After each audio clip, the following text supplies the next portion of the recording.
It's your girl, Dia Direct. Welcome to the Superpower podcast. And today we have an amazing treat for you. It's different than what we normally talk about, but it's oh so special. In fact, it's life-changing. It's liberating. It is super powerful on a whole nother level. Today we're talking to Dr.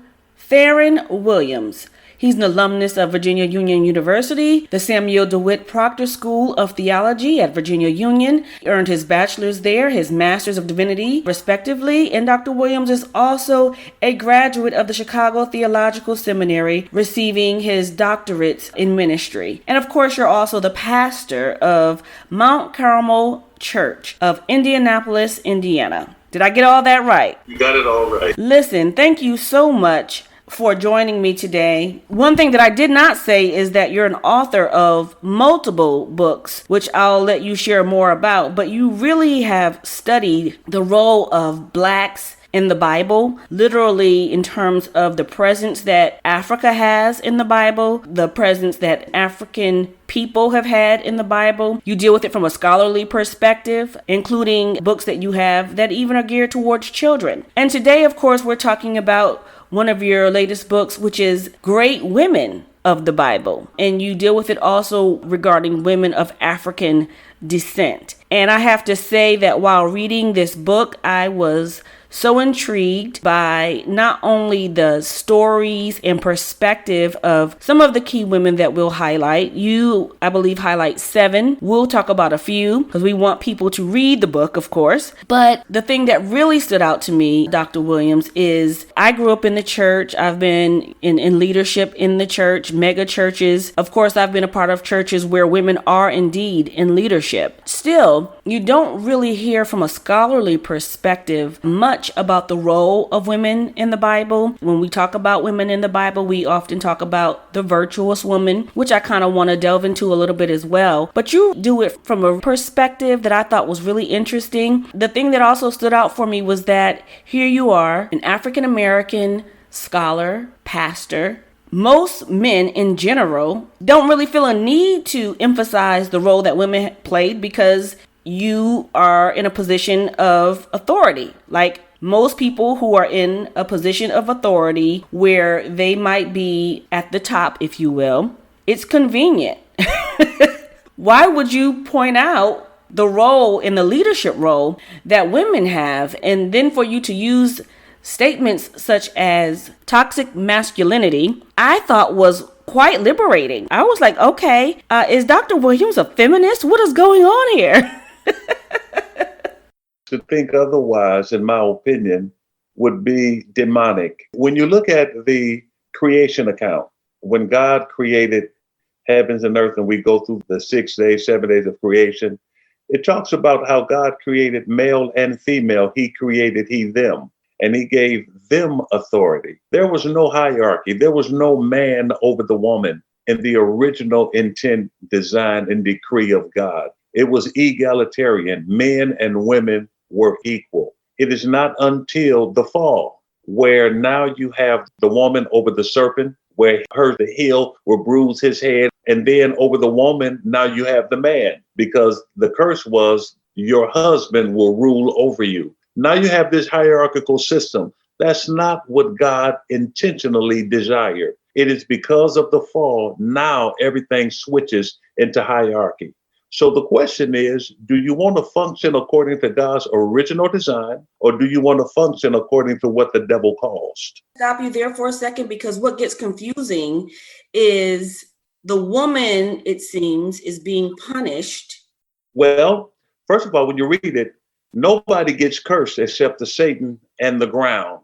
Because God, when he curses the serpent, he said, you are cursed and you will be on your belly and you would eat the dust from now on. That was a curse. Then he said, the ground for Adam is cursed. You're going to have to work twice as hard to get half as much. So he never did curse the woman or the man, just the serpent and the ground. So when you talk about the hierarchy, it is not as if God did it. It was the consequence of the fall.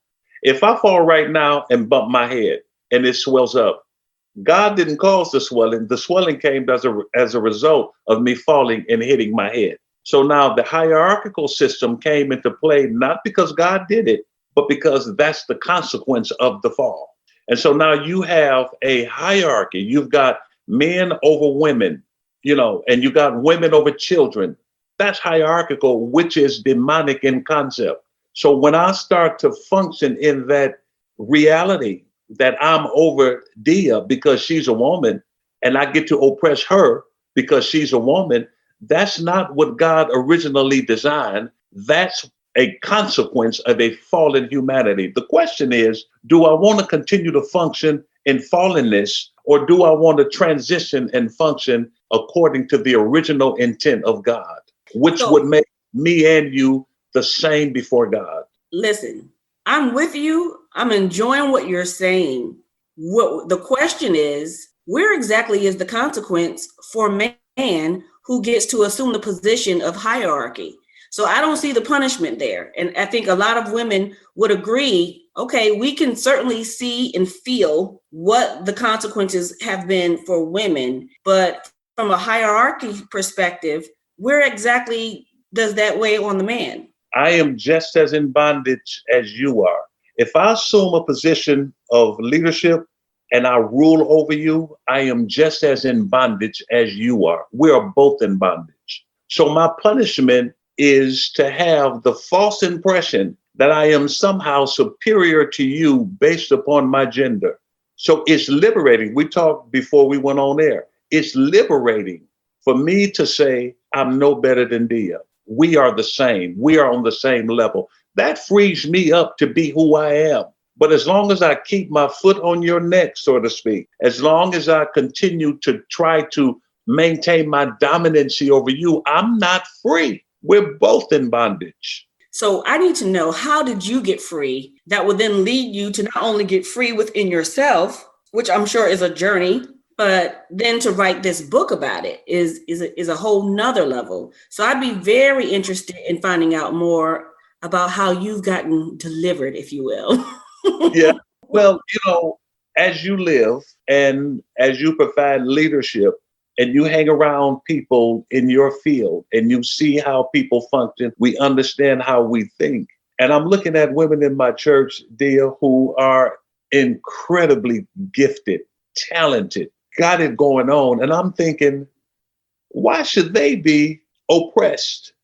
How can I go out, Dia, and fight against liberation from the broader culture? And I'm telling them, set us free, and then go back to my church and practice the same oppression against women in my church. It doesn't make sense to me. So I'm saying, if I'm fighting, if I'm out on the front line, if I'm giving lecture and speeches and leading my community in marches against oppression and white male supremacy and domination, and then go back to my church and put those principles into place in my church, and then go back to my household and put those same principles into place in my household, then I'm a hypocrite, So if I want liberation, then liberation should be for everybody in every sphere, in every context. So that's how I was set free. I began to think about it. I'm like, wait a minute now, something is not quite right here, God. And then God started revealing to me and opening up to me and showing me Jesus in the Gospels and how Jesus was for women, how Jesus liberated women, how Jesus had women in his ministry, women traveling with him, women serving with him. Mary Magdalene was the first that Jesus gave the assignment to go tell everybody that I've risen from the dead. A woman did that. She was the pivotal person in the Jesus movement post-resurrection, a female.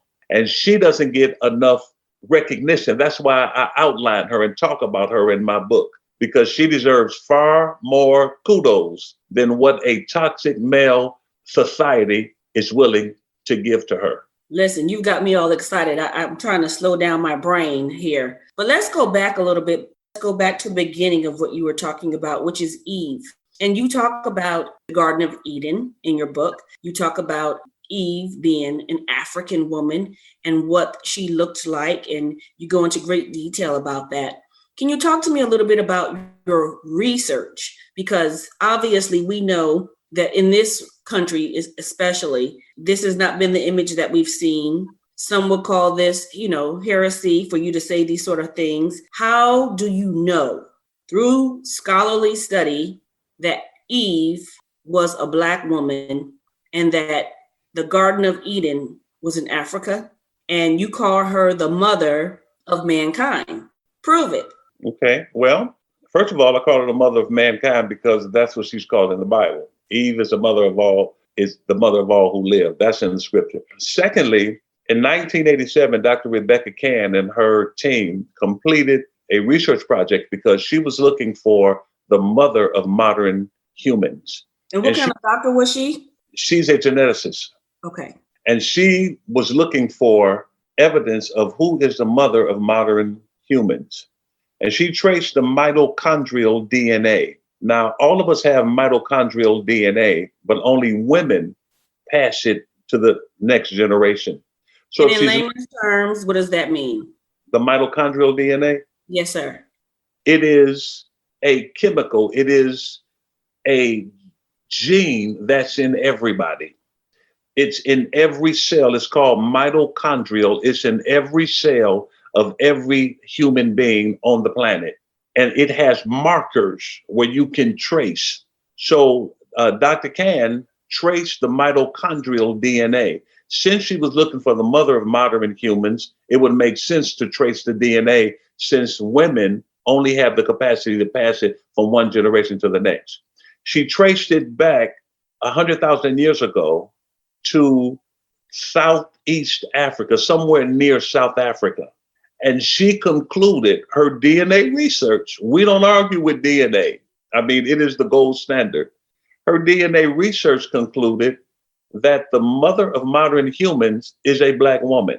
They unearthed skulls dating back 100,000 years, and they found the skull of what they believe is a woman. And they put together a bust of what they believe the first woman looked like. In fact, she looks like the beautiful, talented, late Cicely Tyson. And Lord knows I love me some Cicely Tyson. Cicely Tyson was hot as a firecracker to me.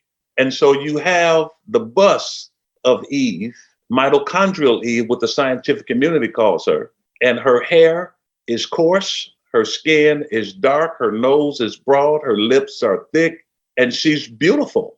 And that's the title of the essay that I do on Eve. You are so beautiful to me. Because there is not a whole lot we can say about Eve because the Bible doesn't say too much about her, but it's her image that I wanted to talk about in that essay that I did on Eve. Because we have in this country a standard of what beauty is, and that standard is always based on what white people say beauty is.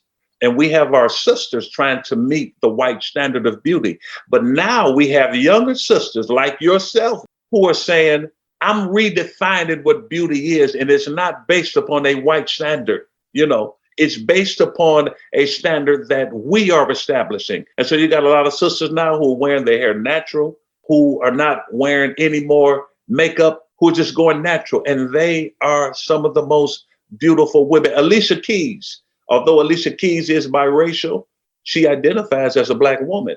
And several years ago, Alicia Keys says, I'm not doing any more makeup. Forget it. And she said when she decided not to do makeup anymore, it was the most liberating experience she had ever had. She said she felt the most beautiful that she has ever felt in her entire life.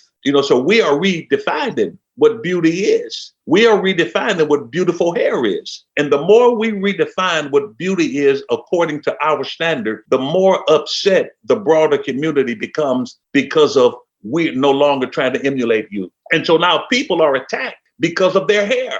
I'm not wearing it white anymore. I'm letting it grow out. I'm letting my dreads grow. I'm allowing it to be natural. And now there are some institutions, in fact, in Kentucky, they wanted to stop young people from wearing their natural hair because they said it was a distraction. I'm not trying to be like you anymore. I'm being who I am, and it's a distraction to you. There was a young man who was not allowed to graduate down in Texas because he refused to cut his dreads. So now wearing his hair natural becomes a threat to the broader society. They're offended by it. Oh, they're offended because we're not trying to be like you. So that's the whole conversation about Eve and her depiction that I have in the book.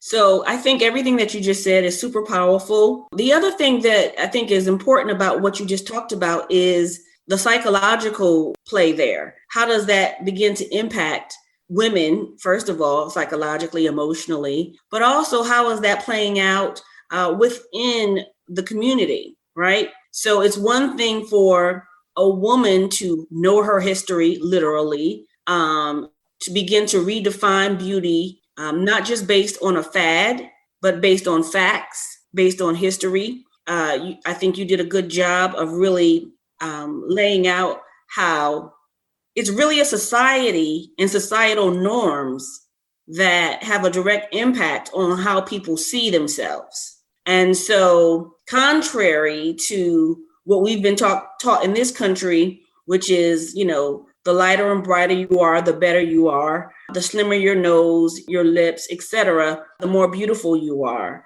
versus many countries in Africa believing, and communities and tribes, being just the opposite. The bigger you are, the thicker you are, your features are.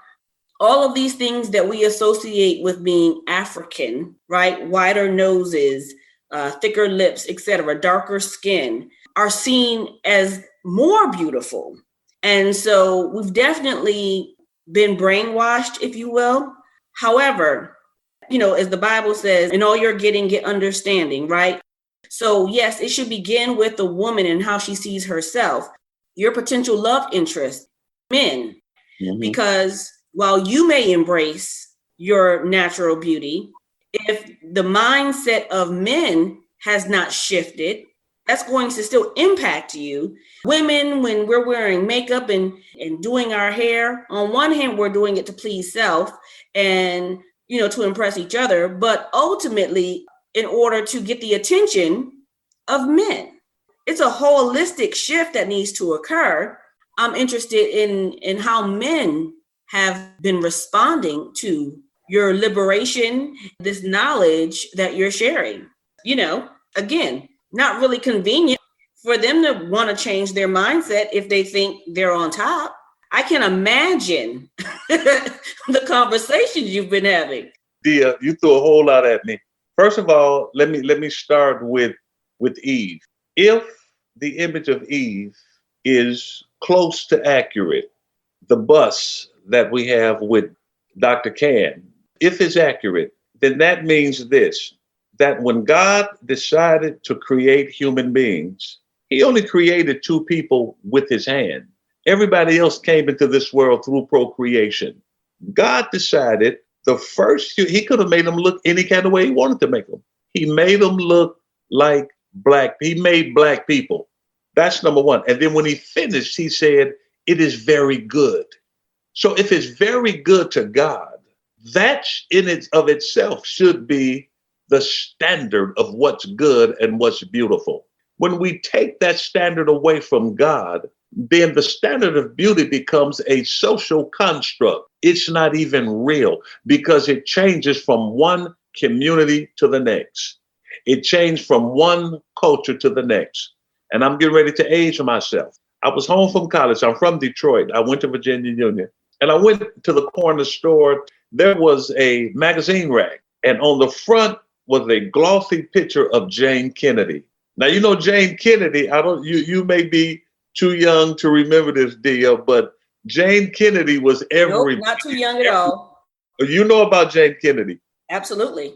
She was every man's heartthrob.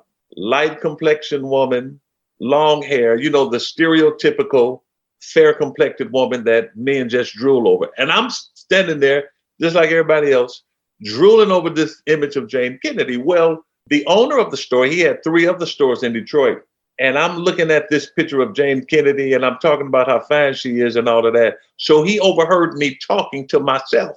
So he came out and took that as an opportunity to talk to me about it. And he said, well, how do you know she's fine? And I said, look at her. That's all you gotta do is look. A little kid came into the store and I said to him, is she fine? He said, man, I got all of her pictures on my wall, including that one and blah, blah, blah. And so the store owner said, if I disagree with you, that make me wrong. And I said, what do you mean? I said, that's all you have to do is look at her. He said, no. And I said, beauty is in the eye of the beholder. Just look at her. He said, but if I don't think she's beautiful, does that mean I'm wrong? And I said, yeah. He said, no, son, beauty is not in the eye of the beholder. Beauty is established by culture. So he went in the back of his store and he came out with some magazines because he had traveled abroad to Africa and all that. He was a very knowledgeable brother. And he showed me this magazine, Dia, and it had our tribe's most beautiful woman. It was of a woman who was darker than I am. Her hair was short and dry and curly. She had broad nose, dark eyes, and she had this plate in the bottom of her lip that stretched it beyond imagination. And it had our tribe's most beautiful woman. And then it dawned on me then that, yeah, beauty is a social construct. People tell us what beautiful is, and then we're conditioned to believe it. So I had been conditioned my entire life to believe Jane Kennedy was beautiful. And if I'm conditioned that Jane Kennedy is beautiful, then that would mean the plated lip African woman to me would be hideous. Africans who believe that she's beautiful would think Jane Kennedy is hideous. Thus, I say that beauty is a social construct. We are conditioned. When that type of beauty is rewarded and celebrated and put on magazines and in movies and all of that, then people tend to want to emulate that idea of beauty, and especially our men, you know. And so when I bring this up, it's a struggle, Dia. It really is. We're trying to shift the way we think and the way we understand. We've been conditioned in this culture, and it has done some major damage to our psyches. And we're trying to recover from it. But we have to know we've been damaged before we begin to recover. Yeah, but you can know you've been damaged and still enjoy the damage. That's crazy, isn't it? Yes. You can be just as damaged and enjoy being damaged. You know, so gonna take some work. I'm just trying to do what little I can. I think you're doing a great service for the culture. It's almost like a love affair to speak to the heart of women, to let us know that we're there, that we are represented. How does that play itself out in your sermons? How does that play itself out in your conversations with people who are part of the patriarchal society? I mean, it's not convenient if it doesn't benefit them per se. I mean, so you're enlightened and you've studied it and you've gotten a revelation spiritually by God. So who is this message for, and how are you communicating this to people within your influential sphere? But generally speaking, how does that play out for you? It takes a while. I've been at my church for more than 30 years. And for all of that time, I've been preaching to them because I followed a guy who was the pastor who was very conservative. No women in the pulpit. Women can't come in the church unless they have on a skirt, no pants allowed, you know, the whole nine. But when I came to town, I had to begin to make that transition to say, no, we are equal. I started licensing women to preach, hiring women on my pastoral staff. And it took a while for me to get my church to understand that. Now they're good with it. And people gravitate to my church who appreciate the liberty that's in my congregation that I allow for women. The chairman of my board is a woman. My assistant to the pastor is a woman. My chief of staff is a woman.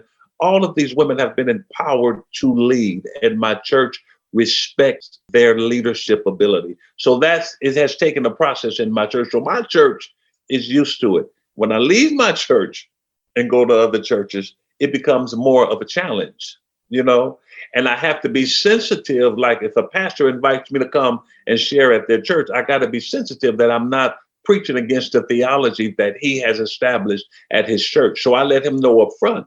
Now, if I come to your church, you understand where I am when it comes to women and liberation of women in the church. You understand that's where I'm coming from. If they say cool, then I say, okay, it's good.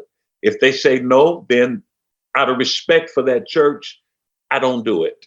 You know, but I let him know what's going on with me, and they know where I come from. So most of the time when they invite me to come, they already know where I am and they know what they're going to get with me. You know, and that's liberation for women And because, Dia, if you're not liberated, then neither am I. Keeping you in bondage puts me in bondage. So we're both in bondage, and we both need to be set free. So I agree with you. That's really the goal of the gospel, isn't it? To set us free? Yes, you nailed it. You nailed it. Yes, yes, yes. And Jesus lived out that gospel in the way he related to women. It's phenomenal how Jesus loved women and women loved him. Interesting you would say that, because when you talk about titles and positions of leadership, Mm-hmm. the only thing that would be different is the titles and the position and the respect that's given to it. Because all throughout the Bible, including the women that you highlight in your book, it's really all about women who are serving from a place of leadership, whether they've been given credit for it or not. Mm-hmm. So women leading is not new. Mm-hmm. Women, in many cases, carrying the weight is not new. From the Bible to the civil rights movement to the movements that are happening right now in our society, from an administrative, planning, strategic perspective, often on the front lines, it's women. It's not just women, but we're right there, and we're often starting it and finishing it, and often dealing with the brunt of it. And it's the woman who's nurturing the man in the beginning. And so it's weird to me that you would have authority, if you will, over the very person who bore you. And so that's when you start talking about Eve, the curse from Eve, it seems like even in that, the woman still bears the brunt, the weight. And that gets not only heavy, it gets old. It's frustrating. Yeah, I agree. And this whole question of leadership and title and all of that, Jesus ain't with all of that either. Read the Gospels. Jesus told his disciples, call no man father. You got one father and he's in heaven. Call nobody instructor. You got one instructor. Jesus is getting rid of titles because title and ranking suggests hierarchy, one person over the other. Which is ego.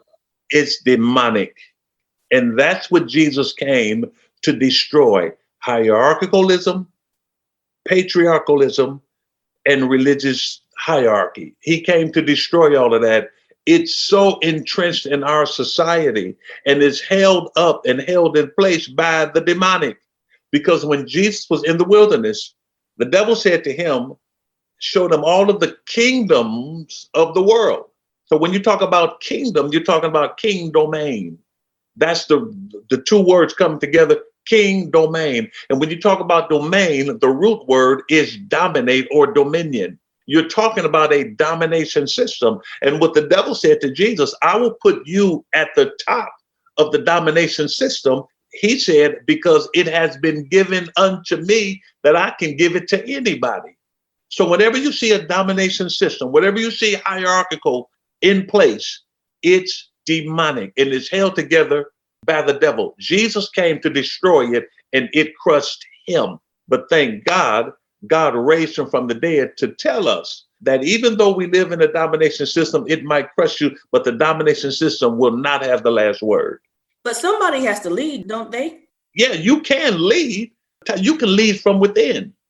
You talked about servant leadership. So we have to redefine what leadership looks like. It doesn't mean, Dia, that I dominate you. That's not what leadership is. There's a difference between headship and leadership. Headship implies domination.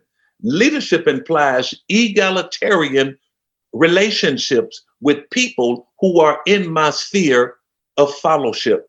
So that at my church at Mount Carmel, we don't have an organizational chart with this person here, that. No, I lead from the center. And my organizational chart is circular rather than hierarchical. And it's difficult trying to maneuver that because we live in a hierarchical situation. So it's counter what this culture has in place. So that's what make it awkward and difficult for people to work with me, because their minds have been shaped by hierarchicalism and not circularism. That's revolutionary. It is. I love it. So you talk about 7 women in your book: Judge Deborah, Queen Vashti, Queen Esther, Mother Mary, Mary Magdalene, and Lydia. Mm-hmm. And so I want to talk about the lesser known, because of course we want people to read the book.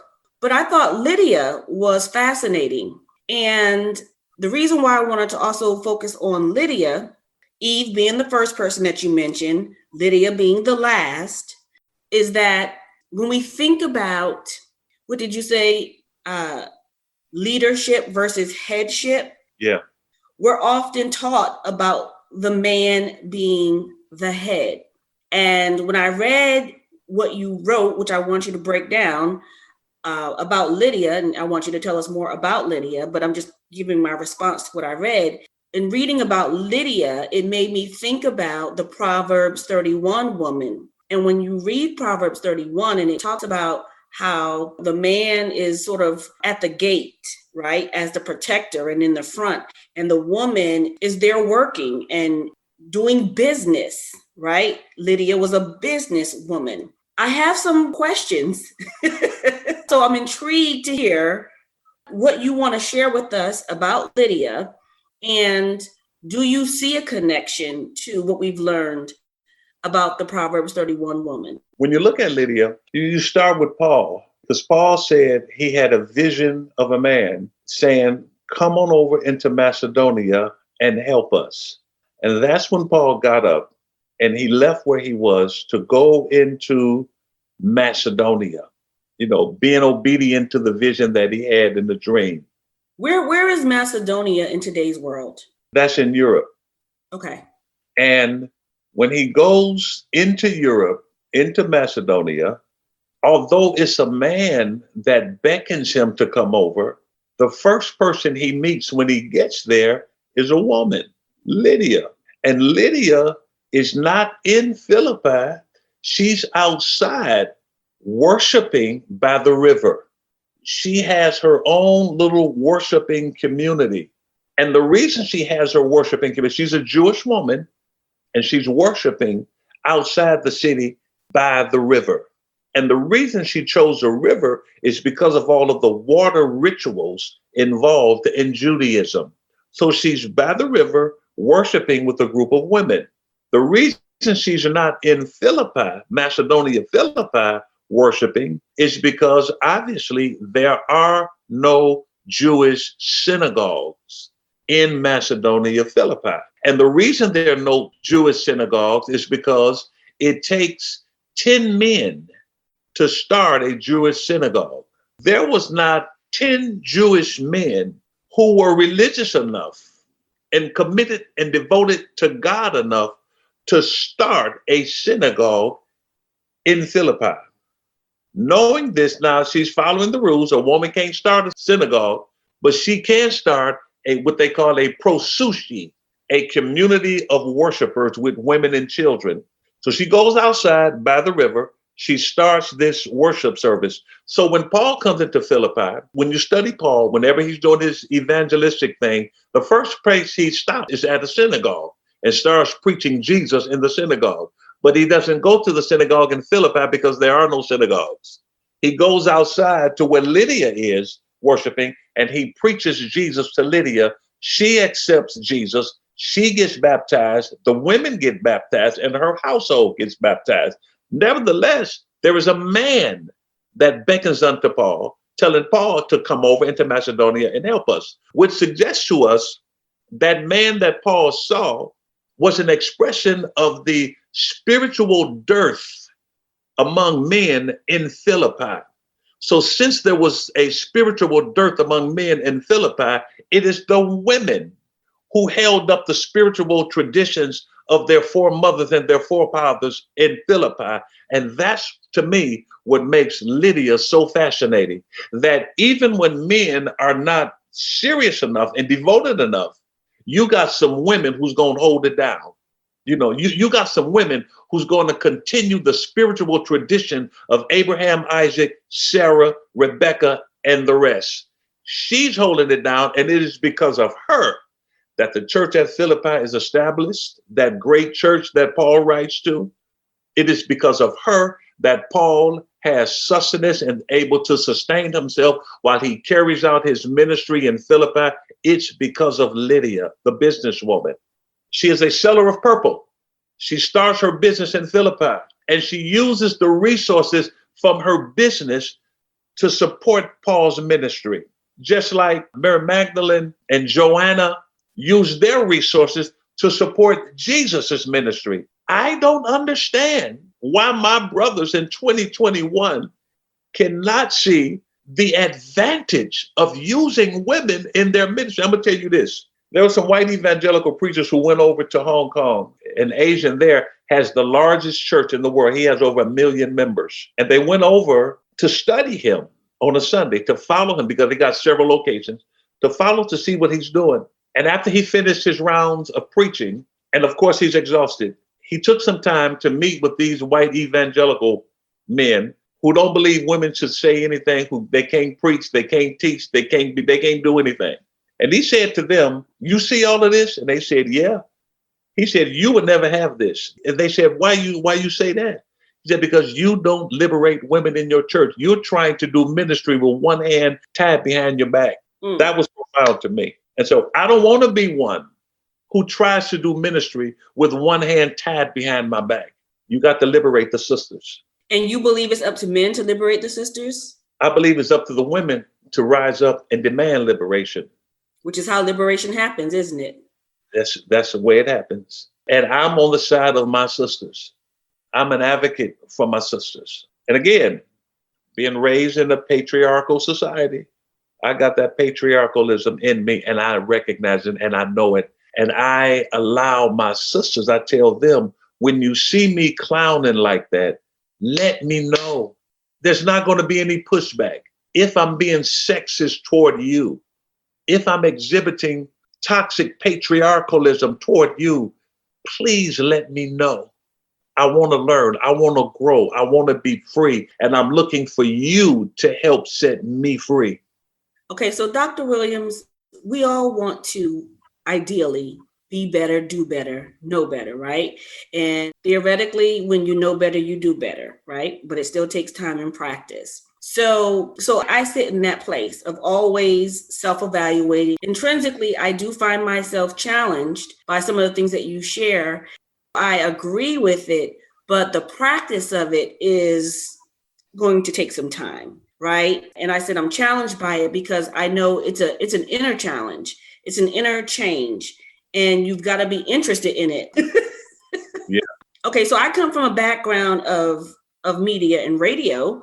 And anytime you're trying to sell something, the number one question is that we ask ourselves in media, who cares? Mm-hmm. And so it leaves us with the thought in why should men care, especially if they're benefiting more in the other direction. So I'm interested as we close in what you think the benefit is, how that liberation has played itself out specifically in your own journey, which is where we began. But I kind of want to get clarity for myself about one thing. When I look at Proverbs 31, and especially how men of God encourage us to be a virtuous woman, and when I read it, I see the man sitting, guarding, chilling, protecting, and the woman working. Being a businesswoman, laboring, cooking, making money. I need clarity on what protection is, because if she's doing all the work, in many ways, she's also protecting. Help me understand here. If you can wear the crown, be the protector, have the title and the position, and chill, so to speak, and I'm being facetious a little bit, right? So I know there's more to it than that. There's a real benefit for you basically sitting at the house watching TV, watching the game while your wife cooks, cleans, gets the kids together, dresses, all, I'm just giving an analogy in real time versus the virtuous woman and how we've been taught how she's busy. Help me understand why a man would change that, and what does protection really mean? Is that really a role of being the head, or what? First of all, let me say, you threw Proverbs 31 on me. I haven't read that in a while. So I would really need to go back and read it. But number two, we have been conditioned to understand the Bible through what I call a Euro hermeneutic. Hermeneutic has to do with how I see the Bible, how I understand the Bible.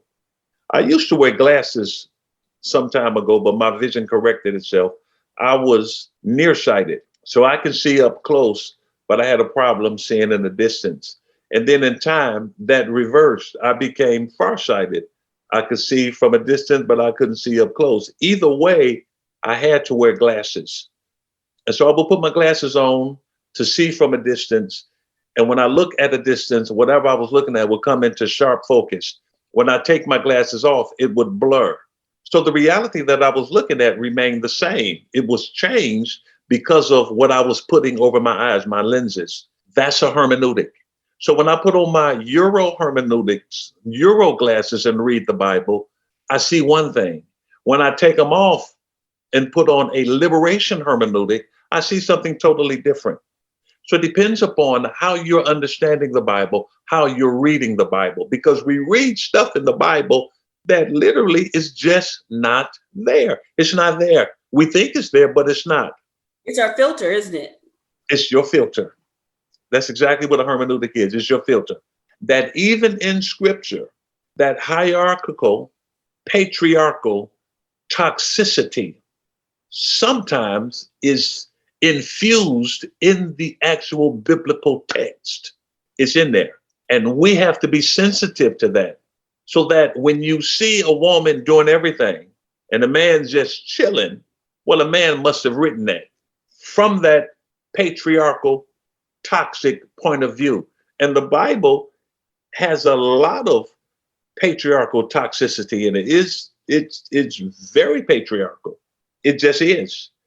But even in that patriarchy, even in that toxicity, God still speaks. And that's the beauty of the word of God. That's the beauty of the power of the Holy Spirit. God continues to speak. Nevertheless, we can still see the toxicity in it. But that doesn't stop God from speaking, which says to us, even when we see toxic situations in life, God is still speaking through that, through various situations and various circumstances. Wherever there is inequality, there's a problem. Whenever there is one standard for you and another standard for me, wherever you find it, that's a problem. And that's how we know, Dia, that the Bible is real. It's not a fairy tale.